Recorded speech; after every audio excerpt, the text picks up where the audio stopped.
everyone. My name is Brady Lund. My name is Daniel Adachi.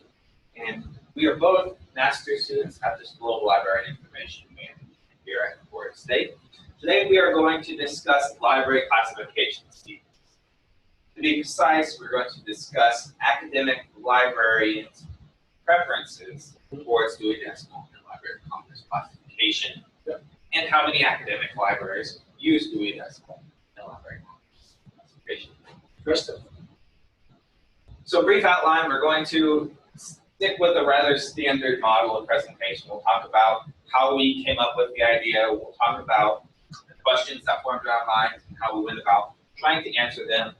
The survey tool we used to help recruit a very large research participants. And we'll talk about some of our findings and what impact it might have on the profession. So as I said, my name is Brady Lund. I received my bachelor's from Wichita State University before coming here. And Daniel Adachi, I got my Bachelor of Technology from the Federal University of Technology, MENA, in Nigeria, before coming down to ESU. So we have very different backgrounds. However, we both came across the same question or problem when we first started at the school here. And that was, why doesn't Florida State use static decimal classification? Because in both of our experiences, all the academic libraries we've always experienced have used the Library of Congress. So I wonder, okay, why do academic libraries use Dewey still? How many use Dewey still? And what do the people who work with that classification scheme every day, the library, faculty, and staff, think about the different classification schemes? Exactly. Because for me, coming from Nigeria, where most of the universities actually make use of the Library of Congress classification scheme, when I came over to start here at ESU, it was a little bit difficult for me to find the book that I was looking for because I'm not well acquainted with the Dewey Decimal classification system. And I kept asking a lot of questions. Why? So, in establishing the framework for our research, we looked at the prior studies of Dewey Decimal use in academic libraries. And there's three prominent studies in the history of library science. And the first one was in 1955. In that study, the author found that approximately 80% of academic libraries use Dewey Decimal classification. The next survey was only 20 years later, in 1975. They found that only about 40% of academic libraries use Dewey Decimal classification. That's a drop of about 50%. Only 20 more years later, in 1995, they found that only 25% of academic libraries use Dewey. Again, a drop of almost 50%. And so you would hypothesize based off this that you would see another drop of about 50%. However, there's been no studies in recent years. And with all the changes in technology and with the psychological aspects coming with all the new technologies, we figured, well, there might be rather prominent changes one way or another in the rate of Dewey use in academic libraries. And so we thought about trying to figure out what percentage that was. In trying to do that, we didn't want to stick with the same methodology used in some of these prior studies. The reason why that is these prior studies used a random sample. And they would survey 200 academic libraries. Well, we're concerned because academic libraries and universities in general are not super homogeneous. 2-year institutions, 4-year institutions, teachers, colleges, hard science universities, they all are very different. So we don't want to have the chance of our sample being biased. So given the technology we have today, we wanted to find a very comprehensive number. And to do that, we went to the libraries themselves and we checked their catalogs to see what their new materials are being classified as. And if we couldn't determine what scheme they were using in particular, we contacted that library, we contacted the library, we asked them directly what school we use. And using that methodology, we were able to very, we believe accurately, identify the percentage of libraries that are using decimal classification. For the second part of this study, to answer the second and third research questions, we wanted to know more about preferences.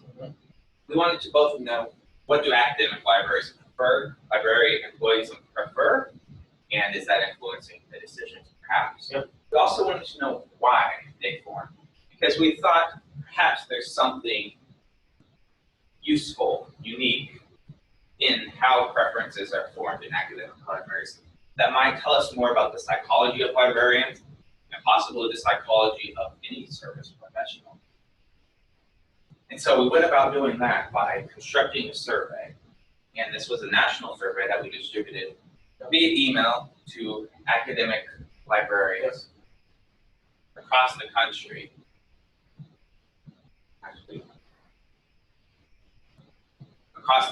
And we collected email addresses using this tool that we found out is very handy. It's called the email abstractor.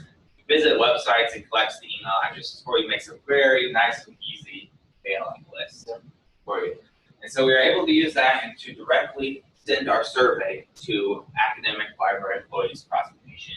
We've got about 814 in our study, very large sample size. What we found is that approximately 13.5% of academic libraries use Dewey Decimal Classification. That falls almost precisely in line with the previous study's decline of 50% per 20 years. Of course, it's been a little more than 20 years. But it's within the realm of statistical significance, I guess you could call it, to where it seems to be following the same general trend of about 1.5 to 2% per year. Libraries reclassify. Our survey, as I said, received 814 respondents, and preferences were very overwhelmingly in favor of Library of Congress. 83%, 6%. However, in the process of conducting our statistical analyses, comparing demographic factors to the quantitative and qualitative results, we discovered a very strong correlation between the system you're currently using and the system you prefer. What this means is that it seems that more than any other factor, the strongest predictive factor of your preference is what you currently use. And this is a fairly well-known idea in psychology. It's called the familiarity principle or the mere exposure effect. But it hasn't been explored too extensively in the realm of the service industry, within the realm of library and information science, and what effect that might have, because we believe this is something we'll explore in the coming months. That this does not just limit itself to classification schemes, but that it could have an effect on a lot of decisions within libraries. What types of materials you purchase, for instance, electronic or print materials, what kinds of integrated library systems you use, who you use for your website, and all different kinds of decisions in libraries that might be based off what you're familiar with, rather than an objective measure of what system best suits your needs. And that's very important, that it's not just an examination of what you need, but it's what you're familiar with that really affects your perceptions. And so, just to wrap that all up, use of Dewey Decimal Classification is still declining. And based on our statistical analyses, it will continue to decline. And if it were to continue to decline at a very similar rate to what it has over the past 60 years, then we would suggest that Dewey Decimal Classification will be non-existent within the shelves of academic libraries, probably within the next 2 decades. We don't know if that would be the case or not, but that's what our statistical analyses are showing us. That's a direction. However, there is also this indication, this very strong indication, that preference is influenced by exposure. Of course, there are a lot more people using LC. So when they go on, become a director of the institution that uses DUI, they're changing from DUI to LC. That's what they're familiar with. That's what they want. That's what their preference is. And so we would argue, in vain with that, that if the creators of DUI or the current owners of the DUI classification index, OCLC, were interested in trying to rejuvenate an academic libraries, that one way to do it would be to increase exposure to the scheme.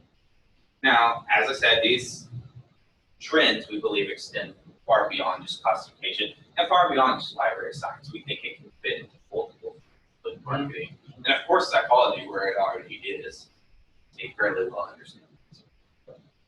So that kind of wraps everything up in a short little presentation. We hope you enjoyed, and we're happy to answer any questions that you might have. Thank you.